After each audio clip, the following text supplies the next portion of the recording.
Instagramवर एकमेकांबरोबरचे आपल्या लहान मुलांबरोबरचे फोटोज व्हिडिओज पोस्ट करणारं एक हॅपी कपल. याच कपलला तेलंगणामधील करीमनगर पोलिसांनी नुकतीच अटक केली. या अटकेच्या नंतर या दोघांना नेमकी अटक कशामुळे झाली आहे याच्या चर्चा रंगल्या. सोशल मीडियावरती हे कपल फेमस होतं, त्यामुळे यांना अटक कशामुळे झाली असेल अशा चर्चा सगळ्या सुरू असतानाच ज्यावेळी पोलीस या दोघांपर्यंत पोहोचलेले होते, त्यांच्या घरून जो काही पुरावा आणि जे काही डेटा सगळा पोलिसांनी गोळा केला होता, या डेटाच्या माध्यमातून या कपलनं केलेलं एक मोठं कांड समोर आलं. संपूर्ण देशाला हादरवणारं खरं तर हे कांड आहे. या कपलनं याच अगदी नॉर्मल दिसणाऱ्या सोशल मीडियाच्या अकाउंटच्या माध्यमातून तब्बल 1,500 पुरुषांची फसवणूक केली होती, ब्लॅकमेलिंग केलं होतं, जीवे मारण्याच्या धमक्या दिल्या होत्या आणि लाखो रुपयांची फसवणूक सुद्धा केली होती. याच पती पत्नीच्या सेक्स रॅकेटची सध्या देशभरात चर्चा रंगलेली पाहायला मिळते. नेमकं कशा पद्धतीने यांनी या सगळ्या पुरुषांना अडकवलं आणि आता नेमकं पोलिसांचा तपास कुठवर आलाय या सगळ्यावर आपण बोलणार आहोत. नमस्कार, मी समृद्धी आणि तुम्ही पाहताय टॉप न्यूज मराठी. तेलंगणाच्या करीमनगर परिसरामध्ये राहणारं हे कपल जे आहे, या दोघांचा सुद्धा खरं तर व्यवसाय होता. मार्बल आणि रिअल एस्टेटचा व्यवसाय करणारं मूळचं व्यावसायिक असणारं हे कपल मात्र गेल्या काही दिवसांपासून व्यवसायामध्ये बिझनेसमध्ये त्यांना मोठ्या प्रमाणात लॉस झाला होता. मग आता हा लॉस कशा पद्धतीने भरून काढायचा याचा विचार सुरू असतानाच अगदी नॉर्मल वाटणाऱ्या या कपलच्या डोक्यामध्ये ही सगळी राक्षसी आयडिया आली आणि गेल्या 3 वर्षांपासून याच सगळ्याच्या माध्यमातून त्यांनी पैसा कमवला. हे कपल नेमकं काय करायचं, तर या दोघांनी सुद्धा सोशल मीडियाचं अकाउंट ओपन केलं होतं. हे जे अकाउंट होतं ते विशेषतः यातली जी महिला होती, जिचं ललिता असं नाव आहे, या महिलेच्या माध्यमातून हे अकाउंट हँडल केलं जायचं. ही महिला या अकाउंटवरती स्वतःचे फोटोज व्हिडिओज टाकायची, त्याचबरोबर आपल्या मुलांबरोबरचे पतीबरोबरचे फोटोज व्हिडिओज टाकायची. वरकरणी हे अकाउंट अगदी नॉर्मल वाटायचं, मात्र याच अकाउंटवरून काही पुरुषांना टार्गेट केलं जायचं. या पुरुषांना काही अश्लील फोटोज पाठवले जायचे, त्या माध्यमातून पुरुषांबरोबर मैत्री वाढवली जायची. मैत्री वाढवल्याच्या नंतर अर्थातच त्यांना हनी ट्रॅप मध्ये अडकवण्यासाठी आता ज्या फ्लॅटमध्ये ते दोघं राहत होते, म्हणजे ज्या भाड्याच्या घरात हे दोघं राहायचे, त्या ठिकाणी या पुरुषांना बोलावलं जायचं.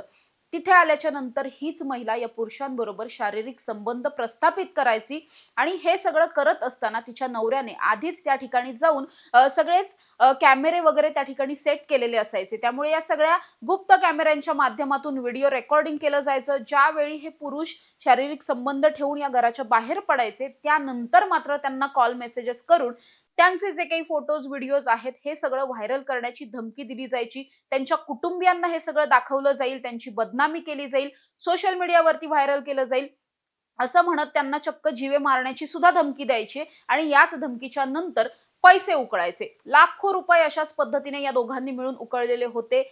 थोडे थोडके नाही, तब्बल 3 वर्षांपासून हे सगळं सुरू होतं. आता जो काही पोलिसांच्या तपासातून जे काही समोर आलं त्यानुसार तब्बल 100 पुरुषांबरोबर या महिलेनं शारीरिक संबंध ठेवले होते आणि त्यांना अशाच पद्धतीने हनी ट्रॅपमध्ये अडकवून ब्लॅकमेलिंग सुद्धा केल्याचं उघडकीस आलंय. मात्र ही संख्या केवळ इतकीच नसून तब्बल 1,500 पीडित पुरुष या सगळ्यामध्ये असू शकतात असा एक अंदाज व्यक्त केला जातोय.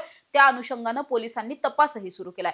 मात्र गेल्या 3 वर्षांपासून अगदी सगळं काही हे सगळं सुरू असताना, अगदी दबक्या पावलांनी दबक्या आवाजात हे सगळं सुरू असताना अचानक या सेक्स रॅकेटची चर्चा कुठून सुरू झाली किंवा हे सेक्स रॅकेट उघडकीस कसं आलं, हा सगळाच प्रश्न जो आहे तो अनेकांना पडलेला पाहायला मिळतोय. मात्र यामध्ये घडलं असं होतं की याच कपलनं मिळून एका बिझनेसमनला टार्गेट केलं होतं.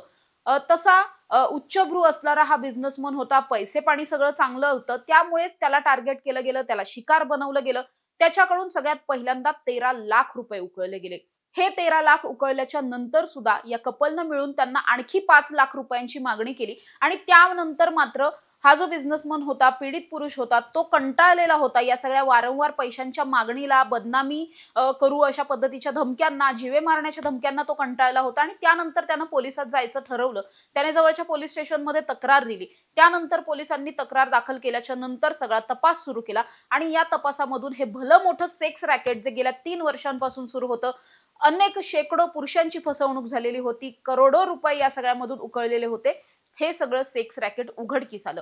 पोलिसांनी जेव्हा या दोघांना अटक करण्यासाठी यांचं घर गाठलेलं होतं, या घरामध्ये भला मोठा डेटा सुद्धा रिकव्हर करण्यात आलेला आहे. त्यामध्ये लॅपटॉप असतील किंवा मोबाईल फोन असतील, वेगवेगळे इलेक्ट्रॉनिक डिव्हाइसेस असतील, कॅमेरे असतील, स्टोरेज चे जे डिव्हाइसेस असतात, डेटा सगळा सेव्ह करून ठेवलेले, असं सगळं डिव्हाइस सुद्धा या सगळ्यामध्ये सापडलेले पाहायला मिळत आहेत. त्याचबरोबर अनेक पीडित पुरुषांनी दिलेले, कॅशनी दिलेले पैसे आहेत, चेकनी दिलेले पैसे आहेत.